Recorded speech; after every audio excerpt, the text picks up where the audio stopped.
How's it going, football fans? I'm Billy Hartman. And I'm Morgan Eastman. And we're here to talk to you a little bit about this week's TVC-Hocking matchup between the Federal Hocking Lancers and the Southern Tornadoes.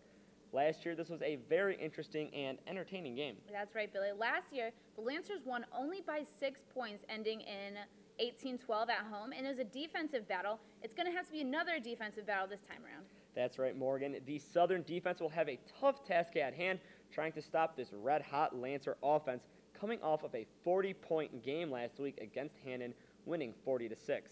The secondary will also have a tough time trying to stop quarterback Kyle Jackson, who is now 28 for 57 with 362 yards, and wide receiver Alex Nichols, who has 9 receptions for 106 yards and still looking for his first touchdown. Yeah, and don't forget running back Delbert Crum, who is averaging just over 6 yards a carry, who has 2 touchdowns already. And Billy, you mentioned earlier that this defense will have a tough task at hand. You're absolutely right. They're coming off a 35-point loss last week to Belpre, 48-13, but their defense is playing really well at home.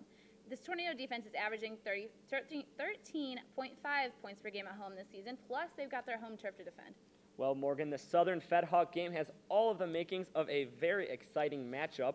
But now let's take a look at what the rest of the TVC Hocking will be up to this week. Well, first of all, we got Trimble, who's now 2-1, coming off a huge win over South Gallia last week, winning 74-6. They'll be taking on the Megs Marauder, who just came off a big one of their own last week over River Valley, 48-14. Should be a big game for both teams' offenses. Now Ahama, they are unstoppable this year again, topping Eastern last week by 40. Belpre had a win of their own last week over Southern, 48-13. So this should be a very good one as well, and we'll see which team wants it more. Definitely. South Gallia is trying to bounce back from a loss last week to Trimble. Miller, too, losing to Crooksville, 49-13. Both teams are just trying to recover this week. Eastern, they are struggling starting this year, falling to Wahama with a score of 47-7. Waterford, they are facing the same struggles, losing to Fort Fry last week, 63-13. Waterford has some home field advantage this week, so both teams are sure to leave last week in the past and bring their A game this week.